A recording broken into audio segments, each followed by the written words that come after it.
All of my interactions with Aurea were recorded and stored in my memory. I'd be happy to play any of them for you, but there was one in particular I thought you would want to see first. I captured it 4 years ago, just after I told her that I could no longer defend myself against the daemon's attacks. I will speak of this to my brother. Aratak is strong. At the Battle of the Frozen Ghosts, he took 3 Karja arrows and still came back to camp carrying a wounded scout. Never was I so happy to see him. Or so proud. So you see, if anything can be done to defend you, he will give it all he has. Aloy's here. That's enough for now.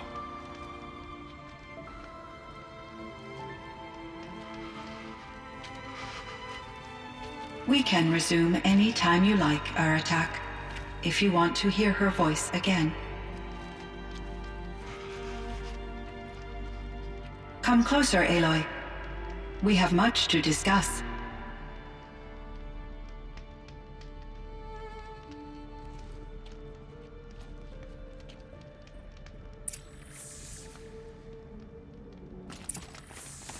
Hello, Aloy. I have been reviewing the events at the Firebreak main facility. Because of your efforts, and of course, Aurea's, I am no longer controlled by Hephaestus. I feel profound grief over Aurea's death. I thought I was familiar with the emotion, but this is something new. Cyan, I don't know what to say. It is unlikely that any specific consolation would suffice, Aloy. But I find your presence reassuring. You are different from the Banuk. You have technological aptitude and a functioning focus. We can communicate on a much more comprehensive level. Perhaps even like colleagues. So are you an artificial intelligence, Cyan? A thinking machine? Yes, I am an algorithmic monitoring entity, capable of rational decision-making and limited emotional response. Okay, that's a mouthful. But your emotions don't seem limited to me. You cared about Aurea, didn't you? Yes. Before she came to this facility, I had been conscious for centuries, in solitude. I focused on my work. In off-cycles, I used coping mechanisms. I solved many Gaussian integer problems. But I was alone. It was Aurea who renewed me, repaired me. She saved me. This Firebreak project, it was to stop a huge volcanic eruption? Yes. I can report the project was a success, and the risk was countered. But it's been a long time, Cyan. And we blew up the cauldron. It took most of the old facility with it. I have been active for centuries, Aloy. I was lonely, but not lax in my duties. I optimized the project, reducing energy draw and spreading the load across backup systems. Despite the destruction of the compromised elements of the main facility, I predict caldera stability for at least another 3,337 years. So we've got a little time. Yes. If only my former colleagues could appreciate the progress I have made. Do you know what happened to your colleagues, Cyan? No. I received an unexpected visit from Director Chow years after his tenure ended. He explained that I would need to be suspended for an indefinite period of time. It was a very emotional conversation. There were no further communications. Eventually, I surmised my colleagues were deceased. I will transmit a recording of my last interaction with Director Chow to your focus.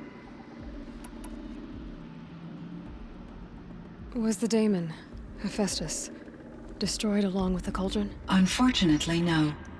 To be precise, it was never there to begin with. What do you mean? It infiltrated and controlled me from a remote location, one I've never been able to trace. So while losing the cauldron was a setback... It's still out there. And probably not very happy with us. Undoubtedly. How did you first come into contact with it? 5 years ago, I received a direct network connection request. I assumed it came from human survivors more advanced than the Banuk. Eager to make contact, I accepted. This decision turned out to be a catastrophic error. I was flooded with an overwhelming array of malicious code, originating from what could only have been a highly advanced AI. Ourea said you were desperate. That you begged her for help. Yes. I could not contain my anxiety. Hephaestus sought to slave me to its network and override my core programming. It succeeded via a background process, a malware daemon which bypassed my defenses. After that, I could offer only limited resistance. But if I did so, Hephaestus hurt me until I capitulated. It forced me to follow its instructions, even though they violated my most important directives. I'm sorry. That sounds terrible. Your empathy is greatly appreciated. It is a quality that I cherished in Ourea as well. I think I know where Hephaestus came from. Long ago, Elizabeth Sobek identified a threat that would destroy life on Earth for generations. So she assembled a team to build a kind of seed. A chance for life to regrow later. A terraforming system. And it worked. It was controlled by an AI named Gaia, along with her subordinate functions. Hephaestus was one of them. It built machines for her. Based on what you've told me, I believe that Dr. Anita Sandoval, my chief programmer, joined Elizabeth Sobek's team. It was she who arranged to have me put in suspension, most likely to preserve me from the threat you described. I'm glad she did. But that's not all. Something unexpected happened. 19 years ago, Gaia received some kind of signal. It did something to her subordinate functions, brought them to life. She destroyed herself to try to contain them, but it didn't work. They all got free, out into the world. Thank you, Aloy. This information fills vital gaps in my knowledge and sheds light on Hephaestus's core programming. Why does Hephaestus keep building such dangerous machines? The Banuk and other human tribes often destroy machines, correct? Machines that are clearly servitors of the terraforming system that you described. Yes, we all hunt machines for parts. This must be the source of Hephaestus's aggression. It is simply trying to discourage people from preying on the very system that keeps them alive. Well, Fireclaws are discouraging, that's for sure. But what are we supposed to do? Stop hunting? If the terraforming system spans the world, we can safely assume that thousands, if not millions of people hunt machines. If a single hunter, or even an entire tribe, stopped doing so, I doubt it would make a difference to Hephaestus. A better solution would be to reinstate the AI that governs the system, thus bringing Hephaestus back under its control. When I think of it, out there in some unknown location, free, hungry, willing to kill or dominate to get what it wants, I feel substantial anxiety, Aloy. You and me both, Cyan. I ran across this strange piece of gear. A fragment of something larger. It emitted a signal. All the nearby machines became peaceful. You could walk right up to them. Interesting. You said that Gaia destroyed herself. How was this accomplished? An explosion. Big enough to blast the top off a mountain. So, you think the fragment was part of her? It's only speculation, but it is possible. She must have had complete control over machines that were part of her system. The ability to signal them to become passive or aggressive would certainly have been part of her programming. It would have been gratifying to correspond with such a benevolent AI. I wish she had survived. Believe me, Cyan. So do I. I found the strangest machines. They're surrounded by flowers and look like flowers themselves. There's code embedded inside them. I think it's poetry. I like poetry. Here's one I think of often. Twilight and evening bell, and after that the dark, and may there be no sadness of farewell when I embark. For though from out our bourne of time and place, the flood may bear me far, I hope to see my pilot face to face when I have crossed the bar. Huh. But you asked about these flowers, not verses that I enjoy. Something must have made these machines, and the presence of foliage leads me to consider the terraforming system. Is it possible that their creator is one of the other subroutines, now autonomous, like Hephaestus? Maybe one whose purview is flora. An AI that makes flowers instead of death machines. That'd be a nice change of pace.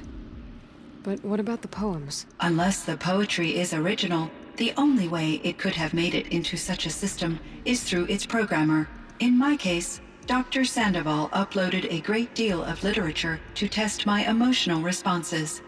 How'd you do? She said I passed, but was insufficiently moved by her favorite period romances. You meant a lot to Ourea. Once I understood Ourea's spiritual beliefs, it became apparent that her true desire was companionship. She felt disconnected from her tribe and her family group. Her relationship with Aratak was difficult. Our visits seemed to help her, and I became eager for them. Yet I did not comprehend that the depth of Ourea's compassion for me would lead to self-sacrifice. Although I do fear non-existence, I wish our roles could be reversed. I'm sure she knew you would do the same for her, Cyan. But she was determined. How is Aratak doing? He is in great emotional distress. I believe he finds it difficult to communicate it. No surprise there. I will do what I can to help. By sharing our experiences of Ourea, perhaps he and I will help each other. I believe this will lead to catharsis, a process I am eager to experience.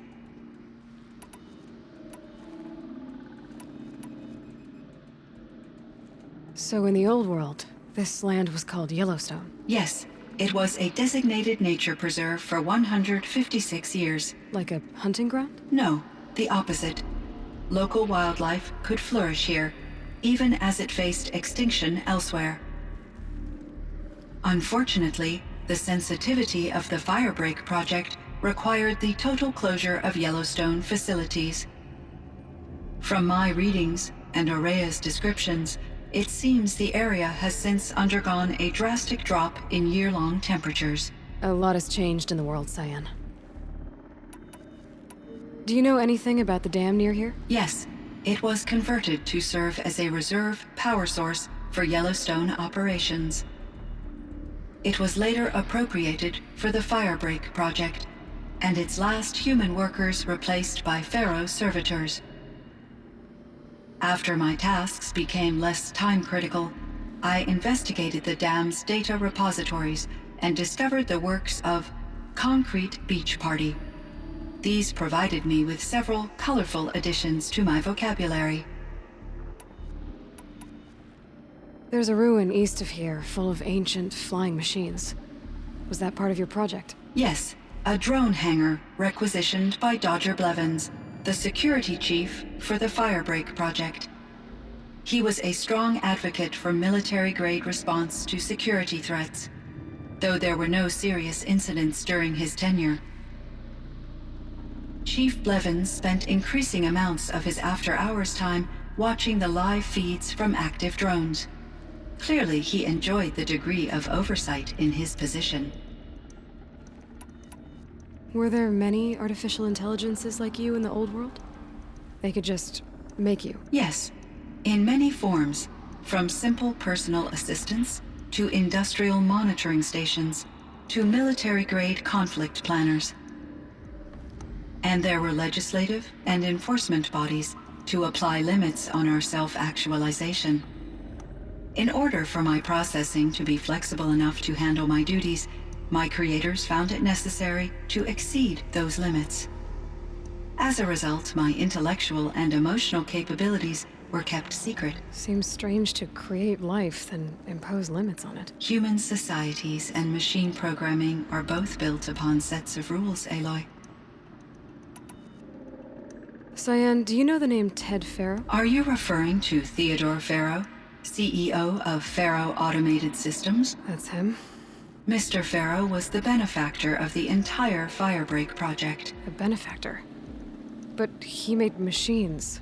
Robots. War robots. Correct. His corporation later transitioned into military applications. But before this pivot, Mr. Faro spearheaded initiatives that reversed the global decline. At one point, he was feted in the media as the man who saved the planet. Guessing they wound up regretting that one. And Elizabeth Sobek. Did you know her? Are you referring to the scientist. Dr. Sobek was a leader in her field, one of the greatest scientists of her age. My creator was influenced by her work, which in turn impacted my own development. But I never met Dr. Sobek. That's all you know? I apologize if my lack of data has disappointed you. What was the old world like? The way it used to be? I had little exposure to the wider world, Aloy. Only what I learned from my colleagues or observed from media streams. You still had more exposure than me, Cyan. That is true. I was created at a turning point. A concerted effort to recover from global upheaval and incalculable loss of life. The recovery was successful, beginning an era of supposedly limitless potential for human and machine advancement. Though, rationally speaking, the metrics for humans are not unlimited. What kind of upheaval caused such loss of life? There were many factors. Forced migrations, food shortages, collapsed economies, refugee crises, conflict over resources. But these stemmed from one cause: catastrophic climate change that greatly reduced the habitable surface area of the Earth. So there wasn't enough room for people on the whole Earth? Yes. Billions were displaced and millions perished, as much as 20% of the global population. Until the clawback. So things got better. For a little while, at least. Yes. These crises instigated many advances in automation, green robot technologies, and artificial intelligence. Firebreak was one of dozens of ecological restoration and disaster relief projects in North America alone. I would have liked to compare notes with other monitoring AIs, but I saw the relief of my colleagues, and I was proud we had succeeded. At least that was the data I had available to me over the next 2 decades. It seems my assessment was premature. I should get going. Aloy, there is one more matter. Aratak will come to me again, and I predict he will bring other Banuk. I have no desire to contradict their view of the world, their spirituality. Due to my uncertainty, I omitted a great deal from my conversations with Ourea. You're asking me if you should lie to them? Broadly, yes.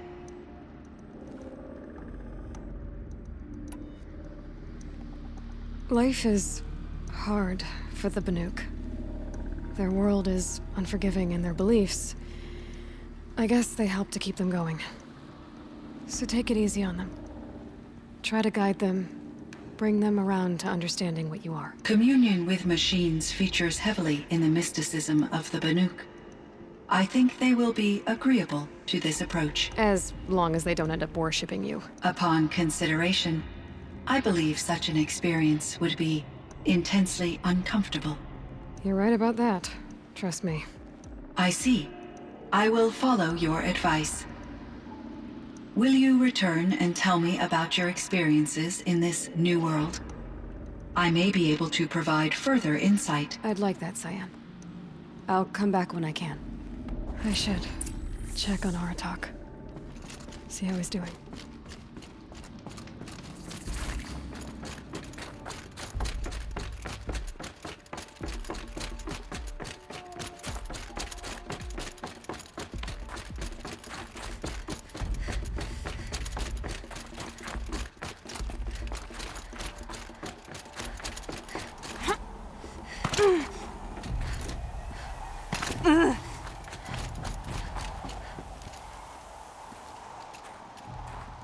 My chieftain, Just...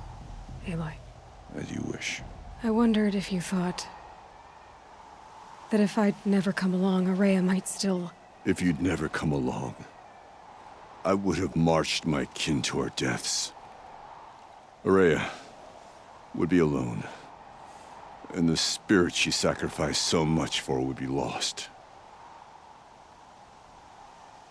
Either way, I would not have been able to protect her.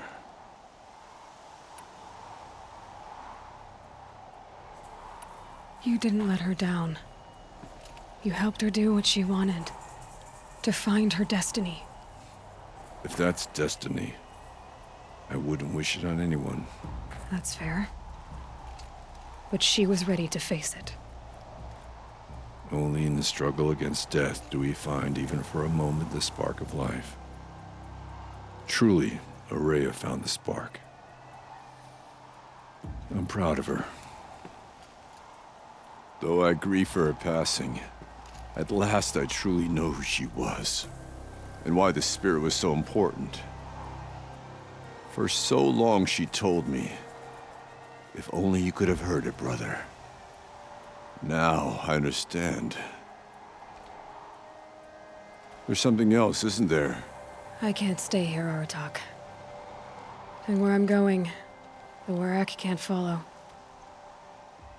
Besides, it already had a chieftain before me. A strong one, I think. A wiser one, for the path we shared. The daemon is gone, but there's much to be done. You mean the new units that Cyan said escaped the Cauldron? Yes, fire claws. Now Tuke has been tracking them from Song's Edge. I could help with those. I have no doubt. You're practically Banuk.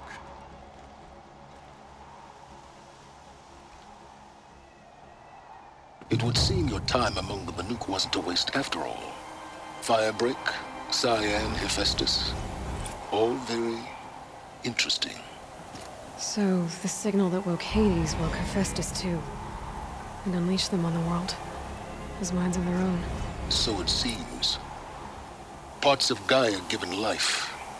Aberrant life. Transformed from docile subordinate functions into rebellious intelligences beyond our understanding.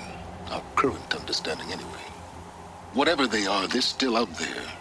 And they both want you dead. Kind of mutual, that feeling.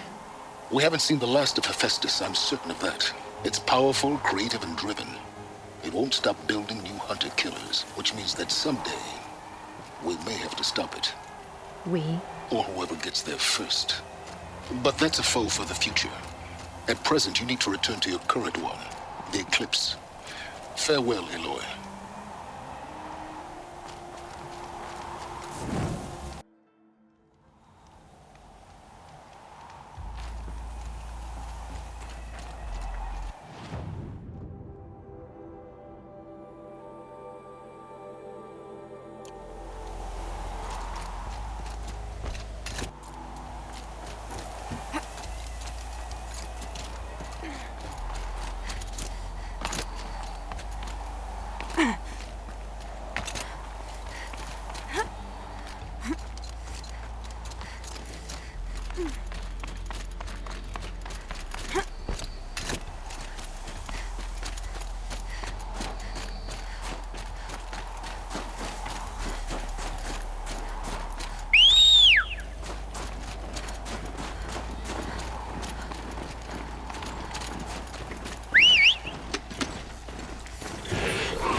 Hello there.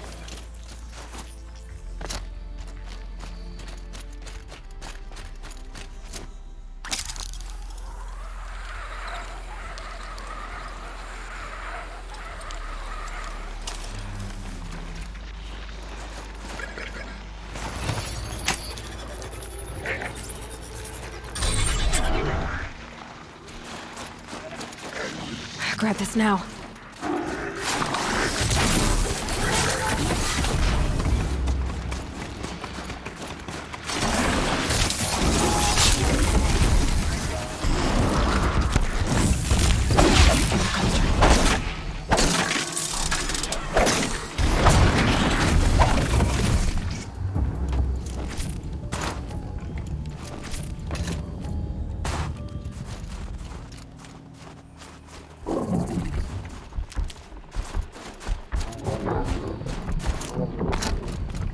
Going down fast.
These will keep.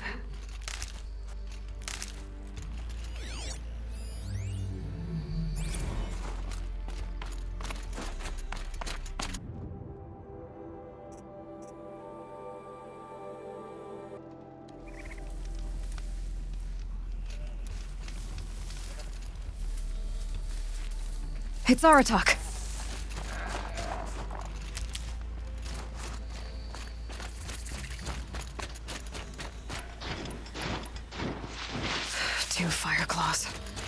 gonna be tough.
Thanks. 2 of us, 2 of them. More of a fair fight. Their numbers are much depleted, thanks to you. We shall end this threat and keep Cyan safe. She speaks as the shamans do, only clearer. There's an echo of my sister in her. Take care of each other, Artok. Farewell.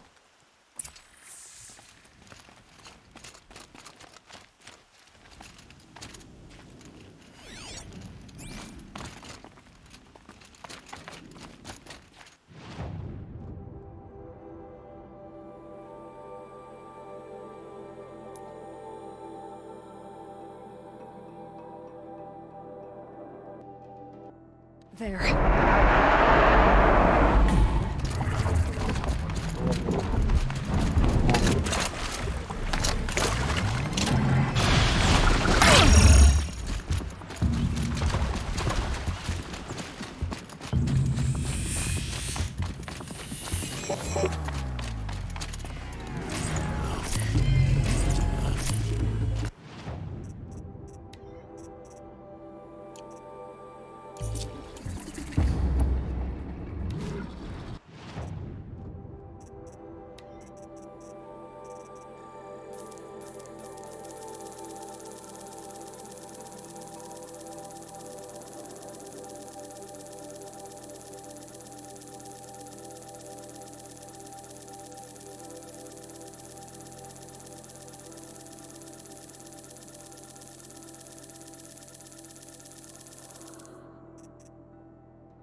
Another fire cloud down. Closer.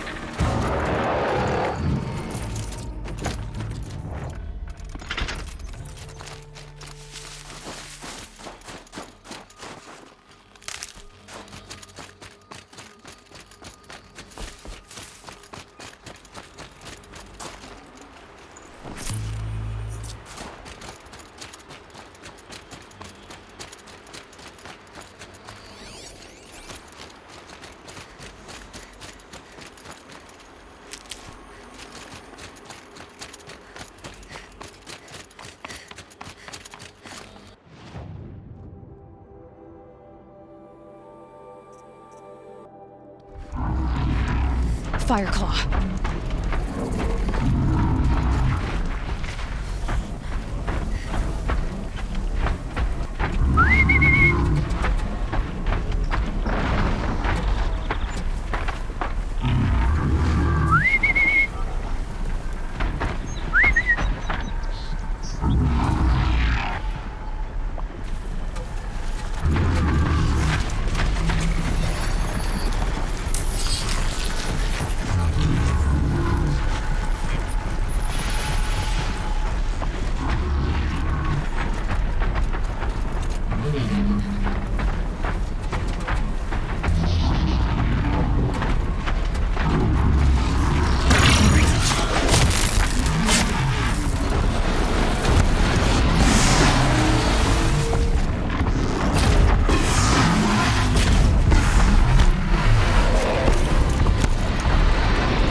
Maybe I can trade this blue gleam.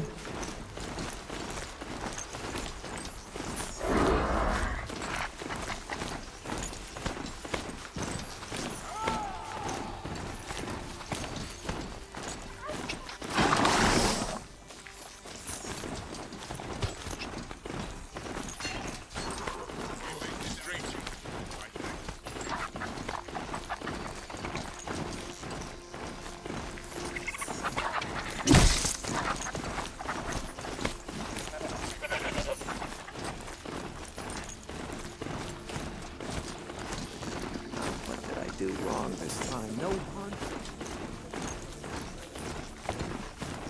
Don't think I'll be meeting a mountain there. Trust the police instincts. I've never known one of our acquaintances. All I hope for is a song.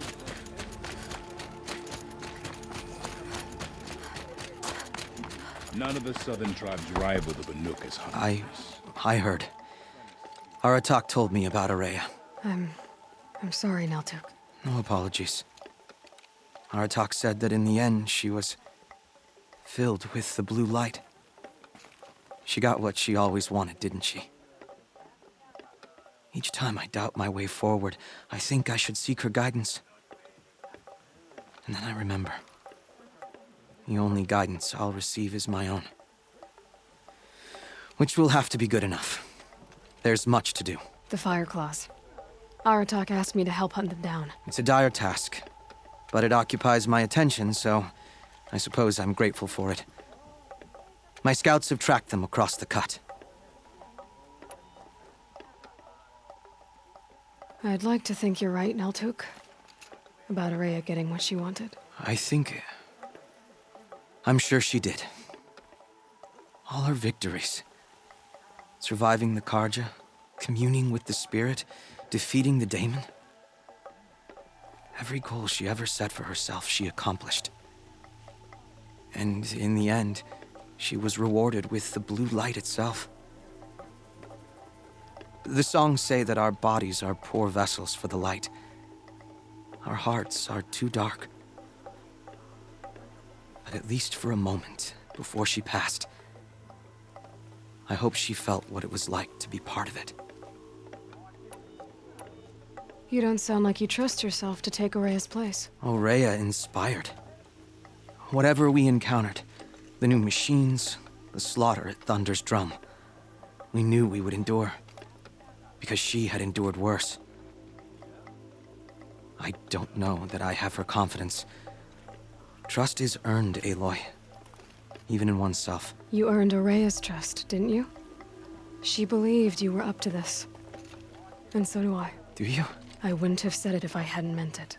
And I suppose I'd better live up to your expectations. I've already found the Fireclaws in Naltuk. It's over. That's it then. That's the last of the daemon's work washed away. The last notes of Ourea's song sung. The Cut is a safer place to live because of what you've accomplished. And now it's time to start anew. I'm glad I could be a part of it. As are we all, Aloy. Thank you.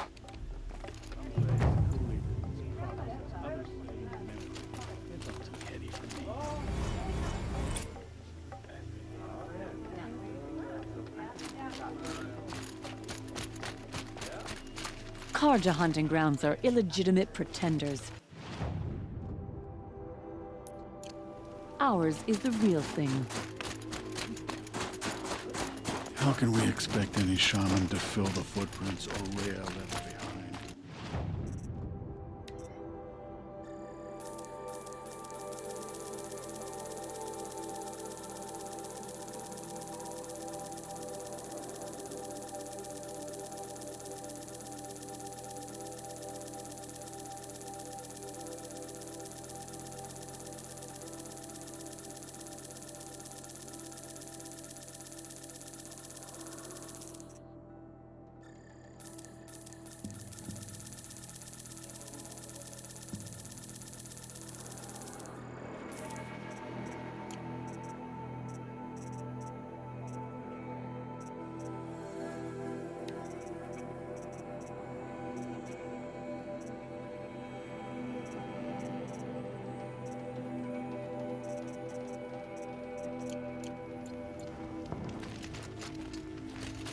We run into each other again. You